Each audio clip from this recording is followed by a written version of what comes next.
बहावलपुर के अवाम का, मुस्लिम लीग नून की तंजीम का, जिसमें सब MNAs, MPAs, district presidents, general secretaries और जितने भी ऑफिस होल्डर्स हैं, कारकुन हैं मुस्लिम लीग नून के बहावलपुर डिवीज़न में, मैं सबका तहे दिल से शुक्रिया अदा करती हूँ कि उन्होंने मुझे कल से लेके आज तक जिस इज़्ज़त से नवाजा, जिस पजीराई से नवाजा, जिस शफकत से नवाजा, मैं उनकी बहुत बहुत शुक्रगुजार हूँ।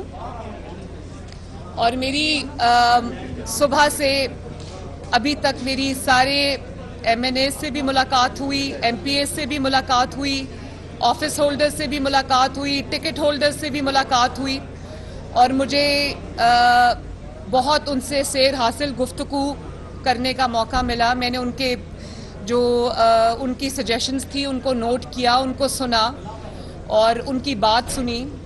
बड़ी वैल्यूबल मुझे राय मिली और मेरा ख्याल है कि आज मेरा ये पहला तंजीमी दौरा है, तो ये फ़ैसला जो हमने किया था कि एक एक डिवीज़न में जाके हम रात रहेंगे और अगले दिन मुलाकातें करेंगे, आई थिंक उसका बहुत फ़ायदा हुआ है। और मेरे पर जो एतमाद कारकुनों ने किया है, मुस्लिम लीग नून ने किया है, मैं उस सब के लिए उनकी शुक्रगुजार हूँ।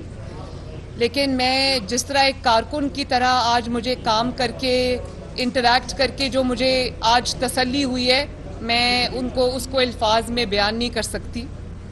ये जो हमने एक्सरसाइज शुरू की है, ये जो अवामी राब्ता मुहिम शुरू की है, ये जो तंजीमी हमने एक इजलास शुरू किए हैं, इंशाअल्लाह ताला मुझे आज लगा है कि ये जो मुस्लिम लीग नून की अवामी कुव्वत है उसको 4 चांद लगाएगी। तो बहुत बहुत शुक्रिया। आप सबके सवाल हैं तो बताएं।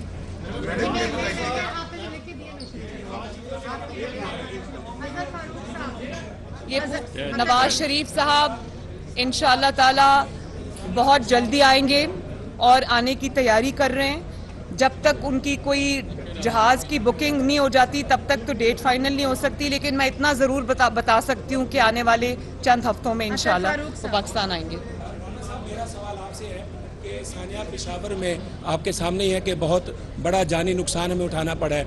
वहाँ आज तक सेफ सिटी प्रोजेक्ट जो है किसी ने भी मुकम्मल नहीं किया और ना ही CTD को वेल इक्विप करके इतना जदीद किया गया कि वो दहशतगर्दी का मुकाबला कर सके।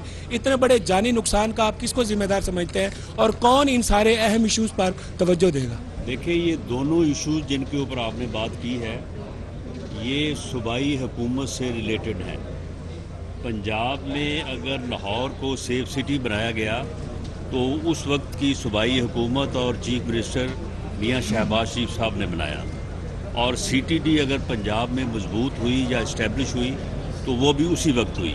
तो अब आप इसका जवाब कि कौन ज़िम्मेदार है, आप को मालूम है कि पिछले 10 साल से वहाँ पे सूबाई हुकूमत किसकी है?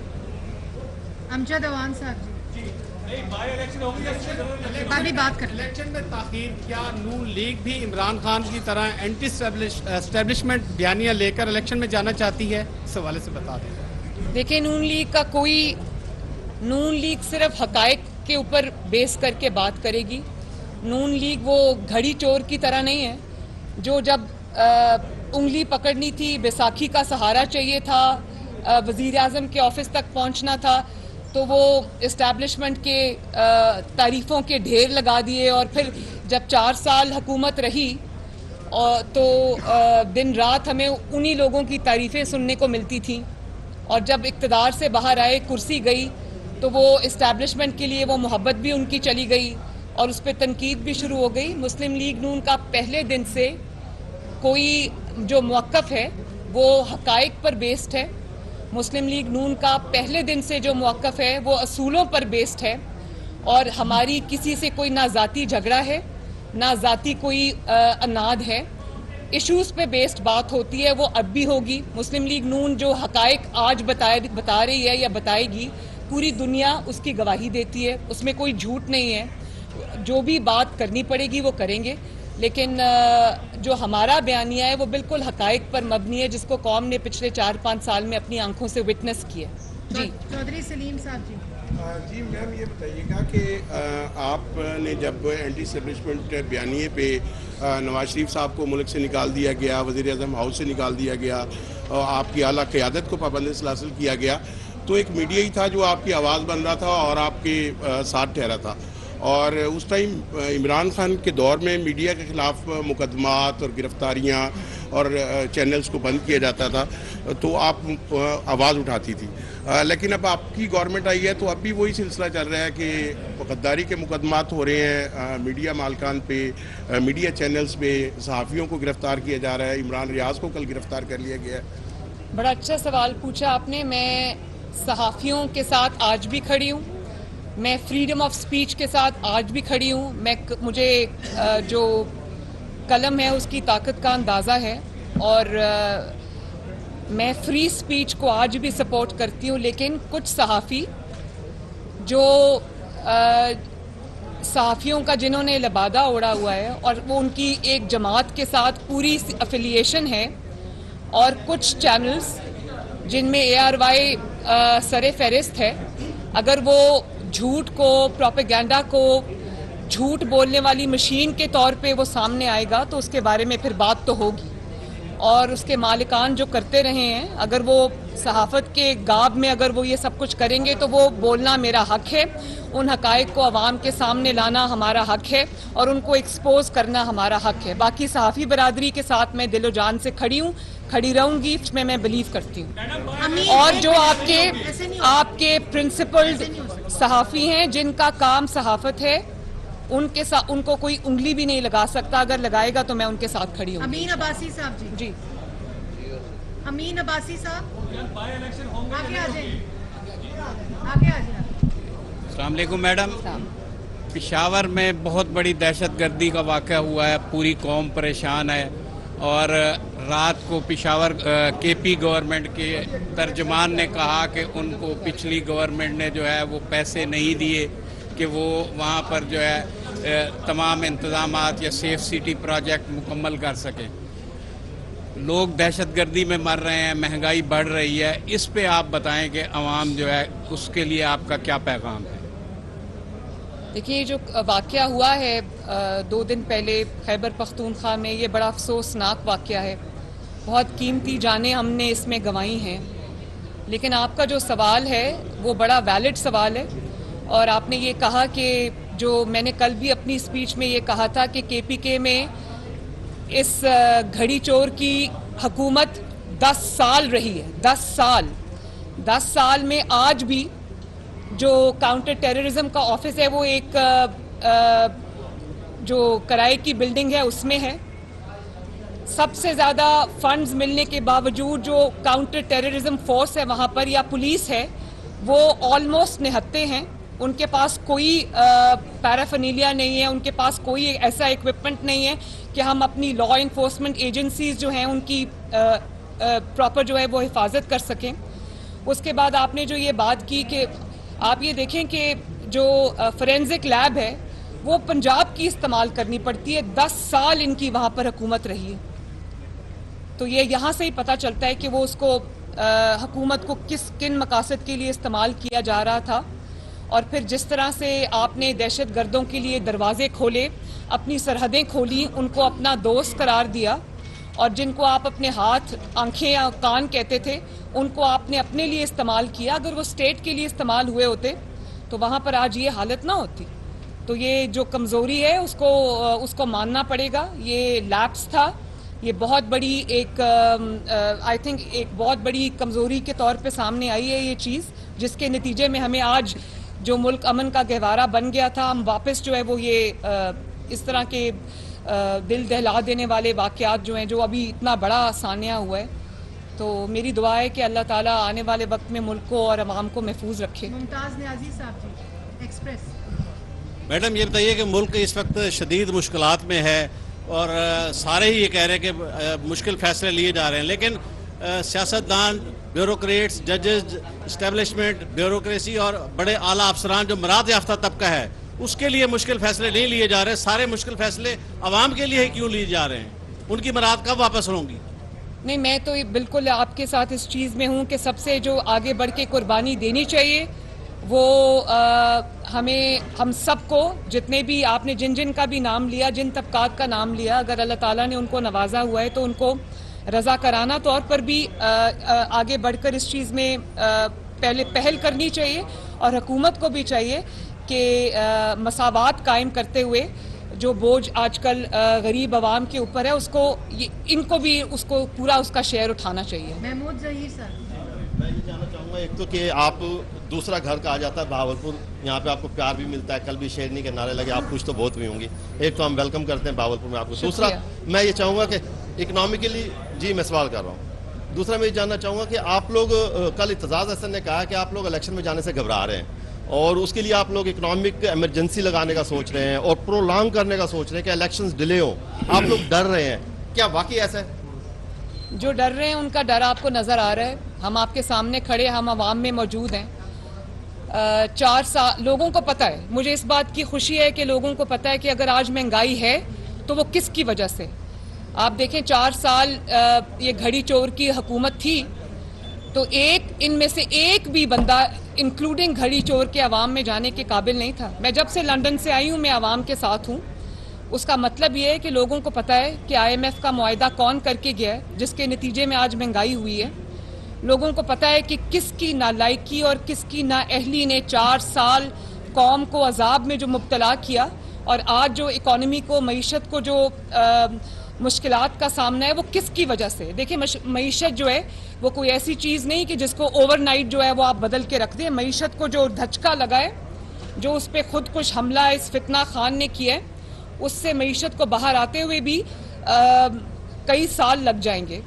तो मैंने कल भी ये बात की थी कि जब पाकिस्तान टेक ऑफ कर रहा था नवाज शरीफ साहब के वक्त में, तो किसको तकलीफ हुई थी, और आज अगर इस हुकूमत के ऊपर ये जिम्मेदारी आई है तो आप ये देखें, अगर आज हम रिलीफ देना भी चाहें आम आवाम को तो हम नहीं दे सकते, क्योंकि IMF का जो मुआहदा है उसने हमारे हाथ का मुआहदा वो हमने नहीं किया, वो इमरान खान ने किया था, जिसमें वो अगर ये कहा जाए कि पाकिस्तानी मईशत को गिरवी रख के आ गया था तो ये गलत बात नहीं होगी, और फिर जाते जाते उसको फ्लाउट करके चला गया, वो मुआहदे को फाड़ कर उसकी खिलाफ वर्जी करके चला गया, जिसके नतीजे में आज जब आप IMF से बात करना चाहते हैं तो IMF कहती है कि नहीं, आप पहले हमसे धोखा कर चुके हैं, पहले आज आप ये कीमतें इंक्रीज करें, ये स्टेप्स उठाएं, तब हम आपकी बात सुनेंगे। तो जो ये मुआहदा करके चले गए IMF का, इससे हमारे हाथ बंधे हुए हैं, हम अगर रिलीफ देना चाहें भी तो नहीं दे सक रहे। अब ये तो हुकूमत फैसला करेगी, देखेंगे। राना सनाउल्लाह साहब खड़े हैं मेरे साथ, हुकूमत के नुमाइंदा, ये आपसे बात करेंगे। मैं अवाम की नुमाइंदा, मुझसे अवामी सवाल आप पूछें। माजिद क्लासरा साहब, 1 मिनट जी, माजिद क्लासरा साहब। और ये मैं एक और बात कह दूं, अगर आज हम उस मुआहदे की जो इमरान करके चला गया IMF का, उसकी पासदारी करते हैं तो अवाम पर मुश्किल आती है, अगर उसकी पासदारी नहीं करते तो पाकिस्तान पर मुश्किल आती है। पाकिस्तान डिफॉल्ट खुदा न खास्ता कर सकता है। मैडम आगे इलेक्शन आ रहे हैं तो आप सब PDM की जमातें PDM के प्लेटफॉर्म से ही इलेक्शन लड़ेंगी।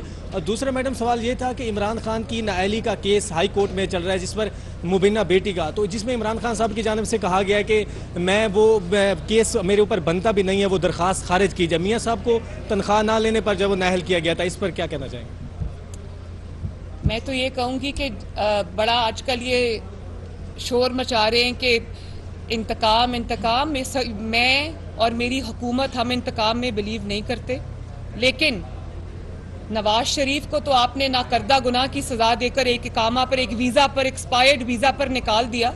उसके बारे में ये कहा जा सकता है कि उनके साथ जुल्म हुआ, ज़्यादती हुई, इंतकाम हुआ, लेकिन इनके जो जराइम हैं, जिसमें वो घड़ी चोरियाँ भी शामिल हैं, जिसके अंदर तोशा खाना की इतनी बड़ी बड़ी चोरियां भी शामिल हैं, जिसमें फॉरेन फंडिंग का केस शामिल है, जिसपे 1.9 मिलियन पाउंड्स का केस शामिल है, जो इन्होंने बिल्कुल एक हवाले कर दिया अपने दोस्त के, वो पैसा कौम का पैसा जो था। और उसके बाद आप तमाम केसेस जहां पर ये सब में इन्होंने जुर्म किया हुआ है, और वो जुर्म सामने आ रहा है, इसलिए ये भाग रहे हैं, जवाब जमा नहीं करा रहे, क्योंकि वो जराइम किए हुए हैं।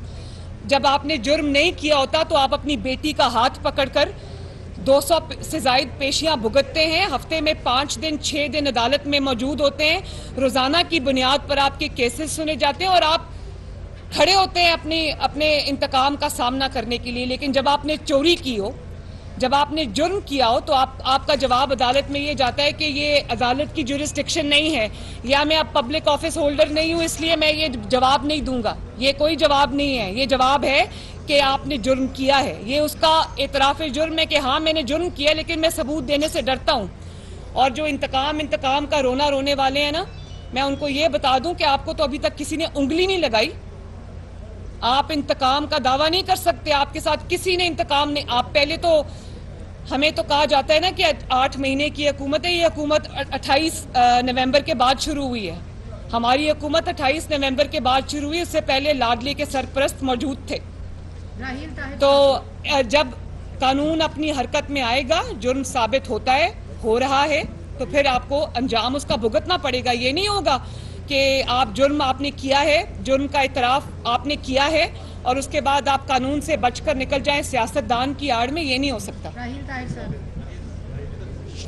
मैडम, शाहिद खाकान अब्बासी साहब ने इस्तीफा दे दिया है। एक सेकंड। शाहिद खाकान अब्बासी साहब ने इस्तीफा दिया है, क्या मुस्लिम लीग नून में इख्तलाफ शुरू हो गया है? और दूसरा सवाल यह है कि आज आप बहावलपुर में आई हुई हैं। इसका जवाब देने दें। शाहिद खाकान अब्बासी साहब ने जो इस पे लोगों को डाउट्स थे, वो उन्होंने कल टीवी पे आके खुद क्लियर कर दिए।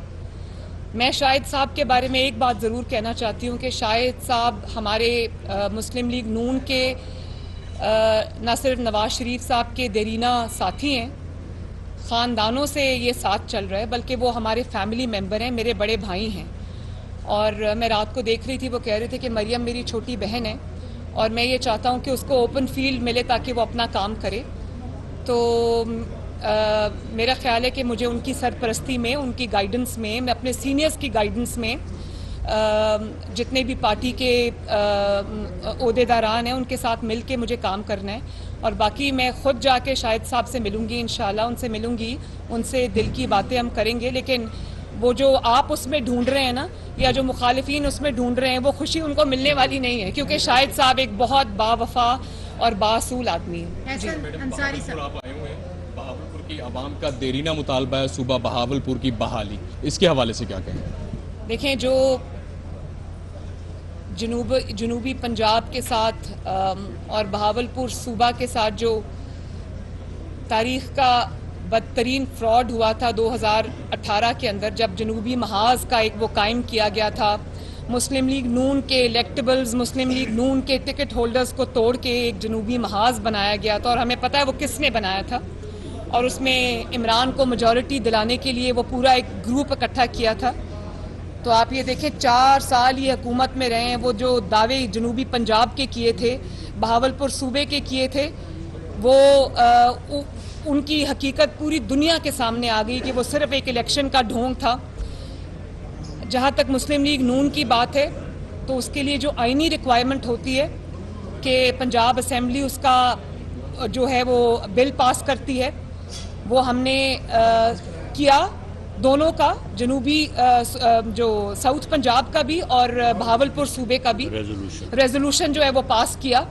और उसके बाद आज भी मैं जितनी भी देर में जाती हूँ, जहाँ भी जाती हूँ जनूबी पंजाब के अंदर, जो भी काम हुए, चाहे वो सड़कें बनी हों, या वो दानिश स्कूल बने हों, या वो हॉस्पिटल्स बने हों, या वो और तरक्याती मंसूबे हों, वो मेट्रो बस हो, कुछ भी हो, वो सब काम पाकिस्तान मुस्लिम लीग नून और शहबाज शरीफ साहब के किए हुए हैं। तो मुस्लिम लीग नून जनूबी पंजाब को अगर कोई जिस तरह से यहाँ पर जो डिमांड्स हैं और जो भी यहाँ पर काम, तरक्याती काम हैं, वो सब मुस्लिम लीग नून ने अल्हम्दुलिल्लाह किए हुए हैं। और आने वाले वक्त में ना सिर्फ ये कि इलेक्शन होंगे, बल्कि मुस्लिम लीग नून इलेक्शन जीतेगी, पंजाब असेंबली के इलेक्शन भी जीतेगी, अपनी हुकूमत भी बनाएगी इंशाल्लाह, और जो भी कंसर्न्स हैं जनूबी पंजाब के वो भी हम एड्रेस करेंगे। अंसारी साहब जी, केपी गवर्नमेंट को 417 अरब रुपए का बजट मिला था दहशतगर्दी से निपटने के लिए,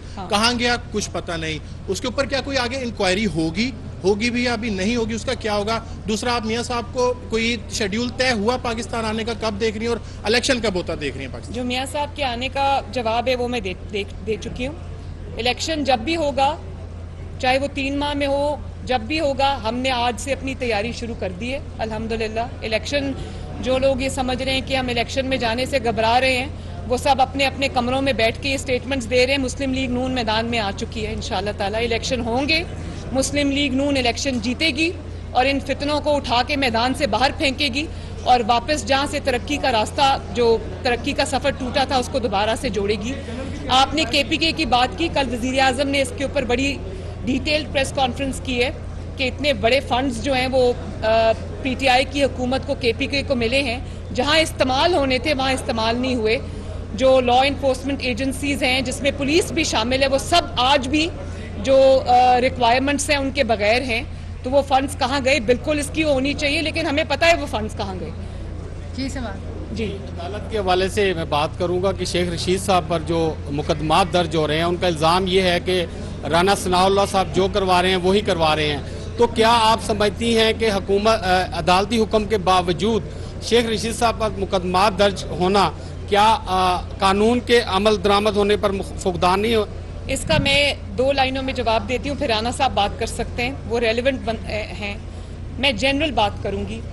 मैं पहले भी ये बात कह चुकी हूँ कि मैं इंतकाम के हक़ में नहीं हूँ, किसी के साथ नाहक ज़्यादती नहीं होनी चाहिए। लेकिन अगर किसी ने कोई जुर्म किया है और वो 12 साल का प्लान समझ के कि हम जो भी कहेंगे हमें कोई कुछ नहीं कहेगा, जो होता है पिछले 6-8 साल से, और अगर किसी ने वो जुर्म किया है तो उसकी सज़ा उसको मिलनी चाहिए, क्योंकि वो एक सियासतदान है या वो एक पार्टी का सरबराह है या वो एक्स वज़ीर आज़म है। इस वजह से किसी को बच के निकलने का मौका नहीं मिलना चाहिए। अगर जुर्म किया है तो उसकी सज़ा उसको मिलनी चाहिए।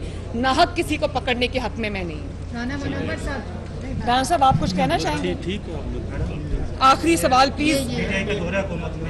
आपके मियां साहब की गिरफ्तारी, हमजा शहबाज की गिरफ्तारी को कहा गया था कि इंतकामी कार्रवाई है। अब ये जो गिरफ्तारी हो रही है शेख रशीद साहब की या दूसरों की, वो इंतकामी कार्रवाई का हिस्सा नहीं है। देखिए, एक सेकंड, ये आपने बड़ा, अब मैं इसका एक जवाब तो दे चुकी हूँ। हमारी तो नवाज शरीफ साहब, शहबाज शरीफ साहब, मुझ समेत, राना साहब समेत पूरी जमात गिरफ्तार थी, पूरी जमात ज़ेरे अताब थी। और क्या निकला? इंतकाम किसको कहते हैं? इंतकाम कहते हैं जब आप पनामा का शोर निकालते हैं और उसमें से 1 रुपया आपको नहीं मिलता तो आप इकामा पर निकाल देते हैं। राना साहब के ऊपर आपने ड्रग्स का केस डाला, क्या निकला? आज अल्लाह ताला के फजलो करम से दूध का दूध, पानी का पानी हो गया।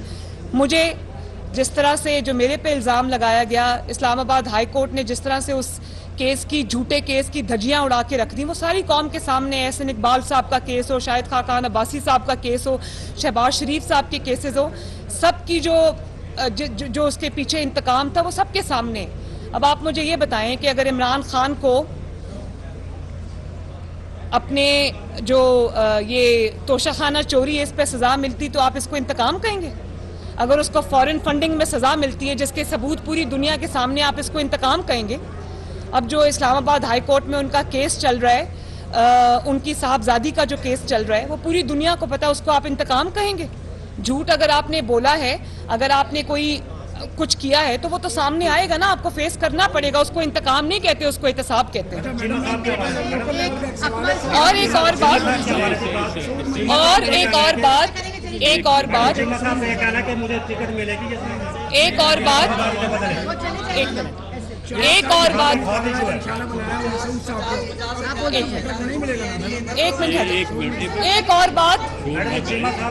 आप इधर आओ, मेरे पास ऊपर आओ। चीमा साहब का कहना है कि मुझे टिकट मिलेगी अपने वफादारी के बदले जजमान से। एक सेकंड, एक और बात,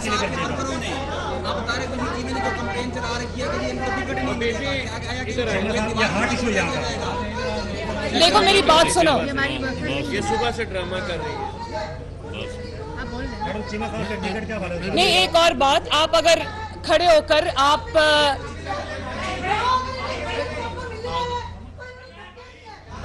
ये हमारी वर्कर भी नहीं।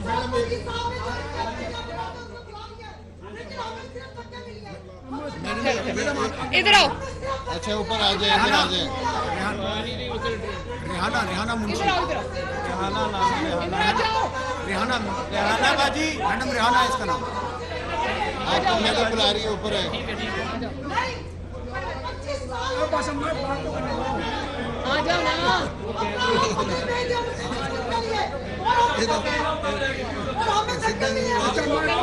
चलो आ जाओ चलो आप आ जाए ना, इधर आ जाए, इधर आ जाए,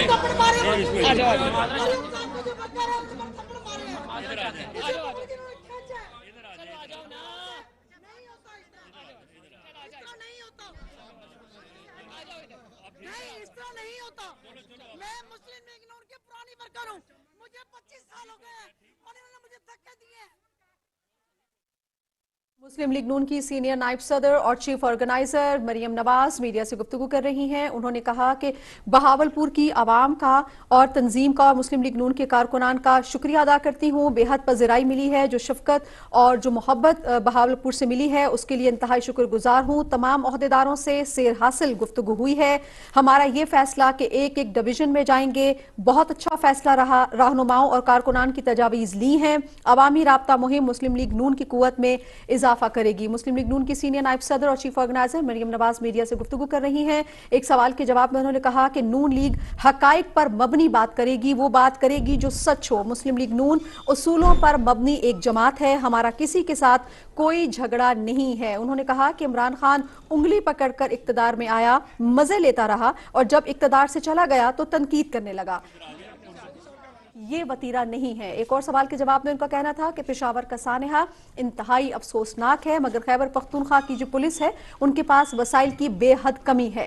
IMF से मुआहदे के हवाले से जब उनसे सवाल किया गया तो उन्होंने कहा कि IMF का मुआहदा इमरान खान के साथ हुआ था, जाते जाते ये शख्स मुआहदे की खिलाफ वर्जी करके चला गया। अब IMF के साथ IMF का ये कहना है कि पहले तमाम शिकों पर अमल दरामद करें, हम फिर आगे चलेंगे। नहीं, आप चले इस तरह नहीं होता। अब जो आपने एक और बात की, हम जियाले हैं, इनके जियाले। आपने जो बात कर रहे थे ना, बात कर रहे थे। बस ना बस अब आ जाए, पीछे आ जाए। आपने जो इंतकाम की बात की, अगर कोई खड़ा होकर कोई मुझे बात करने ओहदेदार को धमकी देता है कि मैं उसके बच्चों को नहीं छोड़ूंगा, उनकी फैमिलीज को भुगतना पड़ेगा, तो देखें और फिर आप ये कहें कि उससे इंतकाम लिया, ये बात गलत है। आप ये नहीं कर सकते कि आप खड़े होकर ओहदेदारों को धमकियां दें, उनको ब्लैकमेल करें और आप उनको थ्रेट्स दें और आप फिर ये कहें कि हमारे साथ इंतकाम होता है। तो सोच समझ के पहले बोला करें ताकि आपको प्राइस ना पे करनी पड़े। मैंने इन्हें कहा, मैंने मुझे जिले का ओहदा, इन्होंने कहा नहीं कोई ओहदा नहीं है। बहुत मुझे अफसोस हुआ राना साहब, कल कितने कल मैंने जो है ना, मुझे आवाज नहीं आ रही। मैम आप ये कहते हैं मैं बहावलपुर प्रेस क्लब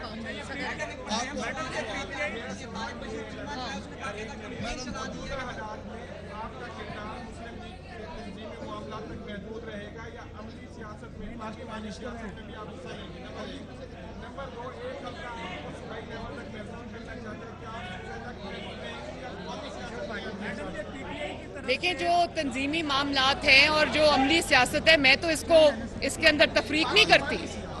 नहीं, इंशाअल्लाह ताला पार्लिमानी सियासत भी करूंगी, अमली सियासत भी करूंगी, तंजीमी सियासत भी करूंगी, सब करूंगी इंशाअल्लाह। चलें जी, बहुत बहुत शुक्रिया, थैंक यू।